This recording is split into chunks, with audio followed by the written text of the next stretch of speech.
Uma camisa do Rogério que ele me deu no último confronto que a gente teve.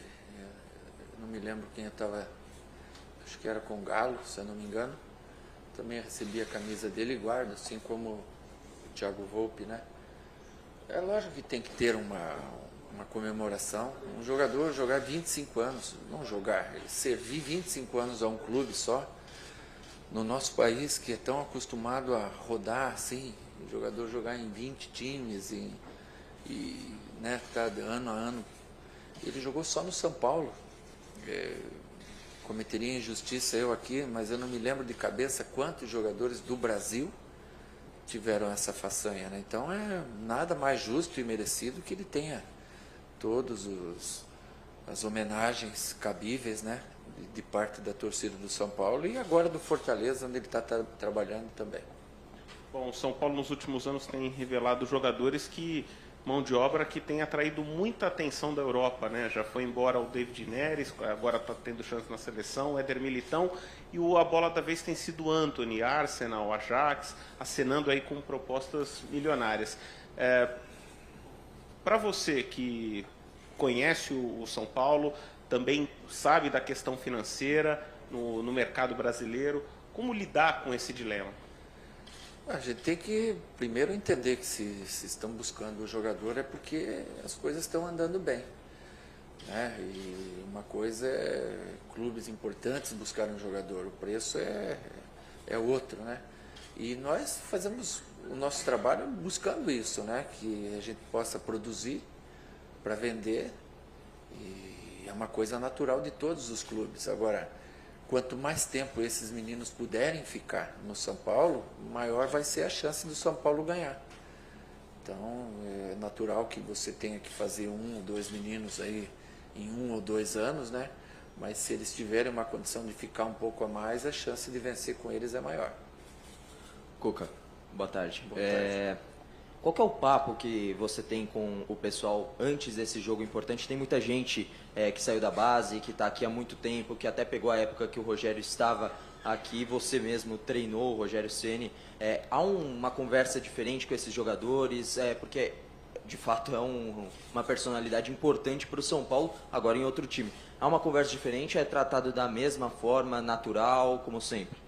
Não, é natural, como sempre. A gente não trata diferente porque não vai se jogar contra o Rogério, vai jogar contra o Fortaleza, dirigido pelo Rogério, né? E bem dirigido. A gente pôde ver até ontem um jogo em que eles ganharam e foram à final. Não tem um motivo assim para você agir diferente, né? É um jogo que pode nos dar liderança com uma combinação de um resultado, é um jogo que pode nos levar a 2 pontos por jogo, por partida, se a gente empatar, e podemos ficar em déficit desses 2 pontos se a gente perder. Então a gente tem que pensar no nosso caminho, né? É um jogo, o Fortaleza, se não me engano, está 14, 15 jogos em casa sem perder, com 7 vitórias seguidas, um jogo festivo, pelos motivos aqui que a gente já falou, casa cheia, um jogo duro, e a gente tem que se preparar bem para esse jogo. Cuca, como é que você já falou aí do Rogério treinador, como é que você analisa a carreira dele até aqui? Como é que você está achando que o Rogério treinador está saindo? Bem, começo, vou lembrar de mim, lá no meu começo em Uberlândia, em 1998, a gente tem coisas, ideias, mas tem um caminho para percorrer que é natural, você não vê esse caminho lá na frente. Eu consigo ver esse caminho hoje olhando para trás, o caminho que eu percorri. Você não consegue ver o caminho lá na frente. Então, são coisas que o Rogério vai percorrer, está percorrendo. Ele já sentiu a dureza que é o futebol, já foi demitido, já foi campeão, já viu o lado bom, e essas coisas todas vão amadurecendo ele para que no futuro ele seja um treinador melhor ainda do que ele já é hoje. E quando vocês conviveram aqui, que você treinou ele, como é que foi essa relação? Você lembra de episódios curiosos, interessantes? Como é que foi esse período? O Rogério sempre foi um jogador muito interessado na parte tática, né? Sempre foi um jogador muito correto em todos os quesitos, né? Então ele pegava muito o pé de alguns jogadores, né, que deixavam um pouquinho a desejar nesse lado. Era um time também que estava se reformulando, jogadores que tinham chegado e foram bem acolhidos por ele e pelos demais que aqui estavam, né? Foi um ano bom, um ano de 2004. Infelizmente não teve uma colheita imediata, mas seguido ali 2005, 2006, 2007, o São Paulo teve grandes conquistas, né? Em cima daquela montagem e depois da manutenção, com outras ideias que vieram do Autuori e do próprio Muricy. Cuca, tem uma expressão atribuída aos seus trabalhos chamada de Cucabol, por alguns da imprensa. Por um pragmatismo em busca do resultado. Quando você ouve isso, você entende, ouve bem ou você não gosta muito desse rótulo? Assim, ó, eu já montei times assim, eu me lembro sempre do Botafogo, né? Pô, Madureza, lá com o Bebeto, lá que Deus o tenha. Montamos 3 times, um melhor que o outro, sem dinheiro. Mas montamos assim, batia de frente, não ganhamos ali, nos pênaltis, na prorrogação, mas jogava o futebol mais bonito que tinha na época, né? Outros times que a gente montou, como o Fluminense, como o Galo, o próprio Cruzeiro, que a gente saiu de uma Libertadores, onde diziam que era Barcelona das Américas, foram todos os times que jogavam futebol, né? E me foge ainda alguns outros trabalhos, o Goiás, enfim. No Palmeiras, quando a gente entrou no Palmeiras e tomamos uma goleada 4-1 do Água Santa, em que a gente estava no fundo do poço, a gente tinha que fazer alguma coisa. Então, quando eu dei uma entrevista dura, falando que ia ser campeão, trazendo a responsabilidade, eu comecei a jogar pelos resultados, para que os resultados encorpassem aquela equipe. Encorparam. A gente tinha algumas alternativas no dia que o jogo não estava dando muito certo aqui ou ali, da gente ganhar na força. Isso não é demérito, isso é estratégia. Você tem que ter as peças para isso. E a gente tinha. Daí, como a gente estava concorrendo com alguns outros clubes, né, e aí vamos entrar naquela velha briga, todos vocês têm um time, e aí, mas eu só ganho no Cucabol, que era um torcedor lá do outro time que falou, enfim. Depois a gente fica sabendo as coisas e leva tudo na esportiva, faz parte do contexto geral. Quem me dera se eu ganhasse todo ano e ficasse eternizado aí o Cucabol, não é fácil, né? Aqui eu já não tenho como fazer, né? Então a gente está buscando outras alternativas. Pois é, exatamente sobre isso. Se a gente voltar no Galo, você tinha o Jô, nesse Palmeiras tinha o Daverson, tinha jogadores com uma referência lá na frente para você buscar. Aqui você não tem esse jogador, e aí você está tentando o Pato, talvez, como referência, depois que assim que ele voltar, ou o Toró, caras de velocidade, o Pablo não voltou ainda. Como é que você está trabalhando sem esse cara da referência? Esse Cucabol não era nem pela bola longa, que a gente quase não tinha essa bola longa, era pelo arremesso lateral do Moisés, que era posto na área. Nós nunca fizemos um gol de cabeça no arremesso lateral, mas depois que originava a segunda bola, o rebote aqui, a gente cansou de fazer gols assim, né? Se você não tem um centroavante fixo, eu não tenho, eu não sei jogar só com centroavante fixo, a gente se acopla a outras condições também. Nós estamos buscando com o Toró, nós estamos buscando com o Pato, nós estamos buscando, esperando o Pablo, nós temos o Everton Felipe, são jogadores versáteis que a gente está usando também, né? Dando oportunidade a todos eles.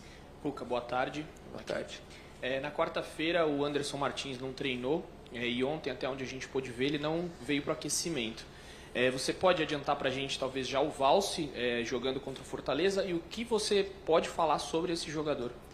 O Valse vai jogar, ele entrou bem no jogo, é um jogador que tem uma técnica refinada, ele tem uma visão de jogo boa estatura, e é um menino que vai amadurecendo no decorrer dos jogos, né? Mas ele já mostrou ter personalidade, e agora é uma sequência que provavelmente ele vai ter aí para se firmar. Cuca, o seu trabalho de agora com o Hernanes te lembra um pouco o que você viveu com o Cleiton Xavier no Palmeiras?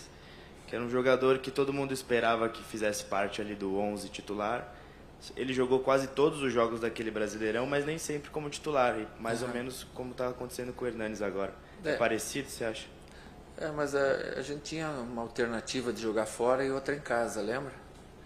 E eu espero e vejo que o Hernanes está evoluindo no quesito físico e automaticamente vai evoluir na autoconfiança, porque o jogador, quando ele está com força, quando ele está bem, ele tem autoestima, autoconfiança elevada e as coisas saem bem. Ele já entrou nesse jogo um pouco mais do que tinha entrado nos outros e é importante para nós. Um jogador experiente, é uma referência para os mais jovens, é um ídolo, é um baita de um caráter, né, e vai nos ajudar sem dúvida nenhuma. Cuca, na sua época de atleta, não tínhamos tantas transferências assim, jogador saindo de um clube, voltando para outro concorrente, essa história toda. Hoje é um pouco mais comum. E virou também algo meio natural de um ex-atleta, quando joga contra um ex-clube, né, marcam um gol, não vou lá, não comemoro por respeito. Isso tem acontecido com frequência. Tem uma situação agora, obviamente, diferente, e a pergunta deveria ser feita ao Rogério, se estivesse lá faria ele, mas como eu estou com você aqui, e você trabalhou com o Rogério, e conhece a personalidade do Rogério, e sabe o que é ser técnico, a importância de fazer um gol no adversário, qual é o seu palpite? E óbvio que você vai armar o seu time para não tomar gol do Fortaleza, eu já sei de tudo isso. Mas conhecendo o Rogério e sabendo como é ser técnico, você acha que se pinta um gol do Fortaleza, qual deve ser a reação daquele seu ex-jogador que tem uma história brilhante aqui dentro? Vai comemorar, vai ficar em silêncio? Não sei, né? É muito de cada um, mas eu sempre respeitei todos os clubes que eu joguei, mas eu jamais deixaria de comemorar um gol, jamais deixaria. Uma vez eu falei pro Lima, se dá um azar, rapaz. O Lima era do Atlético Paranaense, fomos jogar lá Botafogo e Atlético Paranaense, ele fez 3 gols lá, ganhamos 5-1 do Atlético lá, ele não comemorou nenhum. Depois não fez mais nenhum, o resto do campeonato. Dá um azar, rapaz. Lógico que você não vai extravasar numa comemoração, contra teu ex-time, né? Mas comemorar é tão difícil fazer um gol. Eu acho que o jogador tem que comemorar sim, lógico, de uma forma um pouco mais tranquila, mas tem que comemorar sim. Me perdoe estar insistindo no Rogério, mas ele é o tema do jogo e eu estou te utilizando como técnico de futebol que conhece o que é ficar ali comandando uma equipe, a responsabilidade de comandar uma equipe. O que deve estar passando na cabeça do Rogério, com tudo que ele viveu no São Paulo, está preparando um time para enfrentar o São Paulo? Como é que deve estar a cabeça do Rogério? Você que também conhece ele, claro. Eu acho que ele está tranquilo, né? Porque o Rogério ele só deve ter um sentimento pelo São Paulo, né? Que é de amor pelo São Paulo, por tudo que ele viveu. Ele viveu mais tempo aqui do que propriamente na casa dele. São 25 anos, né? De São Paulo. Então, lógico que é uma partida, mas não vejo que ele tenha assim uma partida como isso tem que acontecer. Não, eu acho que ele hoje está muito tranquilo. Está preparando o time dele para jogar uma partida contra o São Paulo de uma forma natural. Cuca, pelo fato das outras grandes equipes aí do candidatos ao título, do Brasileirão, tá na Libertadores e tal, você acha que isso pode ser um ganho para o São Paulo, focar só no brasileiro e tentar desgarrar aí dessas outras equipes? A gente tinha essa ideia já nos 3 primeiros jogos, fazer esses 9 pontos, né? Nos escapou 2 pontos, que é um empate, o que é uma coisa natural, né? Jogamos contra Botafogo, Flamengo e Goiás. Conseguimos 7 pontos. Essas equipes que estão na Libertadores, elas têm essa desvantagem de ter o desgaste de mais jogos, mais viagens, mas eles, se você for buscar lá no elenco de cada um, eles têm os melhores elencos, justamente para nessa hora eles poderem usar, fazer força de plantel, né? Força de grupo, né? Como esses times que estão na Libertadores estão fazendo. Mais alguma pergunta complementar ao Cuca? Sobre o Pato? Vou chamar o médico aqui. Porque você adiantou sobre o Valse, né? O Pato está fora também. Está fora? Tá, não treinou, está fora. Vamos esperar e ver quanto tempo ainda ele demora para voltar a treinar normal. Bom final de semana, obrigado. Muito obrigado a todos. Quem precisar fazer boletim, passagens, a gente tem 10 minutos. O treino hoje vai ser fechado e logo em seguida viajaremos para Fortaleza. Obrigado.